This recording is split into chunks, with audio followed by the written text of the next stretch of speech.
Sir मेरा ख्याल है कौम को जगाने का वक्त आ गया है। इनको मत जगाओ, ये किसी जरूरी काम से सो रहे हैं। Welcome back. गजब करप्शन की अजब कहानियां जारी हैं। आज की कहानी का ताल्लुक है कराची के गरीब मजदूरों के लिए, जिनके लिए एक मजदूर कॉलोनी तामीर करने का मंसूबा है। मगर इस कहानी का ताल्लुक मजदूर कॉलोनी से नहीं है, बल्कि उस ज़मीन से है जो इस कॉलोनी के लिए सिलेक्ट की जा रही है। कैसे, क्यों और इस ज़मीन से फ़ायदा किसको होगा, यही है आज की गजब करप्शन की अजब कहानी। 2.5 अरब रुपए की ज़मीन खरीदी जा रही है, जिसकी मार्केट में मालियत शायद 15 करोड़ रुपए से भी ज़्यादा ना हो। इसका अहवाल कुछ ऐसा है। Sindh workers labour welfare board Karachi के दूर दराज मज़ावाती इलाके में 120 एकड़ ज़मीन की मुतनाज़ा खरीदी के मामले पर इंतहाई बरखरफ्तारी से काम कर रही है। कहा गया है कि सड़क की सतह से तकरीबन 8 फीट नीचे वाक़े इस ज़मीन पर मुस्तक़बिल में लेबर कॉलोनी बनाई जाएगी।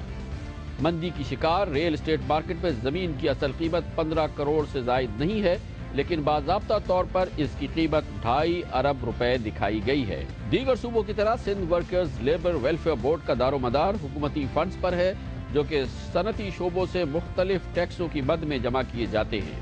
इन फंड्स का मकसद गरीब मजदूरों की फलाह व बहबूद होता है। पिछले 6 माह में सिंध हुकूमत के मुख्तलिफ महकमों में मंजूरी के लिए पेश किए जाने वाले कागजात में नॉर्दर्न बाईपास के करीब वाक़े देह गुंड पास में 120 एकड़ ज़मीन की खरीदारी में ये वाज़े नहीं कि बोर्ड ने 40 एकड़ ज़मीन के इन्हीं 3 टुकड़ों का इंतखाब क्यों किया, जो दरअसल एक बाअसर शख्सियत की मिल्कियत है। खरीदारी के लिए ये गैर शफाफ इंतखाब नोटिफिकेशन नंबर EDO/Revenue 2016/2009 बतारीख 2 सितंबर 2009 के जरिए अमल में लाया गया, जो कि कराची सिटी डिस्ट्रिक्ट गवर्नमेंट के EDO ने जारी किया। बादजा इस मुतनाज़ा मामले की मंजूरी DO रेवेन्यू ने बजरिया नोटिफिकेशन नंबर 3229/2009 में दे दी। कुछ दिनों के वक्फे के बाद किमाड़ी टाउन के मुख्तियारकार को ज़मीन की असल मार्केट कीमत का तयन करने की दरख्वास्त की जाती है। मुख्तियारकार अपनी रिपोर्ट नंबर 553/2009 में बतारीख 28 सितंबर 2009 में कुछ नामालूम स्टेट एजेंट्स और टप्पेदारों से बात करके ज़मीन की फी एकड़ कीमत 2.25 करोड़ से 2.5 करोड़ रुपए बताते हैं। मुख्तियारकार कीमत की मजीद जांच के लिए सब रजिस्ट्रार का नाम भी तजवीज़ करते हैं, लेकिन इस तजवीज़ को पस डाल दिया जाता है, क्योंकि सब रजिस्ट्रार ऑफिस में जायदाद की हर खरीदारी की तफसीलात दर्ज की जाती है और इस कदम से मुमकिन तौर पर एक तूफान बपा हो जाता। मज़कूरा मुज़ाफ़ाती इलाके में कोई भी जायदाद 1 लाख फी एकड़ से ज़ायद मालियत पर रजिस्टर नहीं हुई है। दिलचस्प बात यह है कि डिस्ट्रिक्ट ऑफिसर रेवेन्यू ने ज़मीन की मार्केट कीमत के तयन के लिए मुख्तारकार की खिदमात ली, जबकि हुकूमत सिंध का लैंड यूटिलाइजेशन डिपार्टमेंट मुख्तलिफ देह बेशमूल देह गुंडपास में ज़मीन की कीमतों के तयन का नोटिफिकेशन नंबर 2367 के जरिए तय कर चुका था। लैंड यूटिलाइजेशन डिपार्टमेंट के नोटिफिकेशन के मुताबिक देह गुंडपास में कैटेगरी बी की ज़मीनों की कीमत 20 लाख रुपए फी एकड़ दिसंबर 2006 में मुकर्रर की गई थी, जब मुल्क में रियल एस्टेट की कीमतें इंतहाई बुलंद सतह पर थीं। सिंध हुकूमत के मुख्तलिफ महकमों में किसी भी फाइल की मंजूरी इस पर मुनसर है कि फ़ायदा उठाने वाले का कितना असर व रसूख है। मुतनाज़ा ज़मीन की खरीदारी के मामले में बाअसर शख्स ने इंतहाई तेज़ी से काम किया है और अगले चंद दिनों में सिंध बोर्ड इस्लामाबाद में अपनी गवर्निंग बॉडी से फंड्स जारी करने की दरख्वास्त करेगा। देगुन पास में वाक़या ज़मीन के बज़ाहिर मालिकान में शेर मोहम्मद वल्द फैज़ मोहम्मद, मोहम्मद खान वल्द शाह बेग और मोहम्मद वल्द खैर मोहम्मद शामिल हैं, और तीनों अशखास के नामों की सरसरी तहकीकात ही से मालूम हो जाएगा कि सिंध के गरीब मजदूरों के लिए मुख्तस किए गए फंड से अरबों रुपयों का फ़ायदा कौन उठाएगा। यह है आज की गजब करप्शन की अजीब कहानी। कराची में मजदूरों के लिए कॉलोनी बनानी है तो दूर दराज मुज़ाफ़ाती इलाके में वो ज़मीन क्यों, जो कि सड़क से भी शायद 8 फीट गहरी है। आखिर इस ज़मीन का सिलेक्शन कैसे हुआ, कैसे ये बात का तयन किया गया कि इस ज़मीन पे मजदूर कॉलोनी बनाई जाए।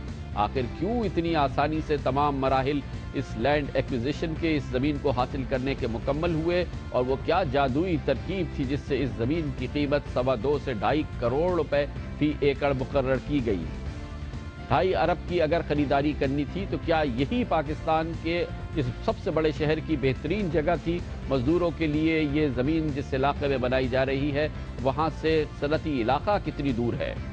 ये सब कुछ आखिर कैसे हुआ? कैसे इन 3 अशखास की 40-40 एकड़ ज़मीन एक जगह नत्थी हो गई और कैसे इस पर हुकूमत सिंध की और सिंध वेलफेयर बोर्ड की निगाह पड़ी और इसको सिलेक्ट किया गया? इसके मालिकान को इन 3 ज़मीन के टुकड़ों के मालिकान के नामों की तहकीकात कर ली जाए और तो इसके तमाम ताने बाने खुल के सामने आ जाएंगे और इस गजब करप्शन की अजीब कहानी के असल किरदार भी। हमारी पहली कहानी गजब करप्शन की अजब कहानी के एक अहम किरदार पाकिस्तान स्टील के साबिक चेयरमैन मोइन आफ्ताब शेख को गिरफ्तार किया गया है, लेकिन आज तमाम दिन ये कोशिश रही कि उन्हें जल्द अज जल्द अस्पताल मुंतकिल कर दिया जाए और उनसे जो तहकीकात हो रही है, सवाल जवाब हो रहे हैं, उसका सिलसिला रोक दिया जाए। पाकिस्तान स्टील के अहम तरीन किरदार, इन करप्शन के केसेस के अहम तरीन किरदार अब भी मामूल से अपने काम कर रहे हैं। वो स्टील मिल से बिजनेस भी कर रहे हैं और स्टील मिल के मामलात भी चला रहे हैं। गो कि इनके खिलाफ इसी हुकूमत में अब से सिर्फ 3 हफ्ते कबल 4 करप्शन के अरबों रुपए के मुकदमा दर्ज हैं, लेकिन इनकी सेहत पे कोई असर नहीं पड़ा है। इसी के साथ हमें इतलात मिली है हमारी दूसरी करप्शन के गजब करप्शन की अजब कहानी, यानी कि 38,800 से जायद क्लैशनिकोव्स MP5 उजीज के लाइसेंसेस का इजरा।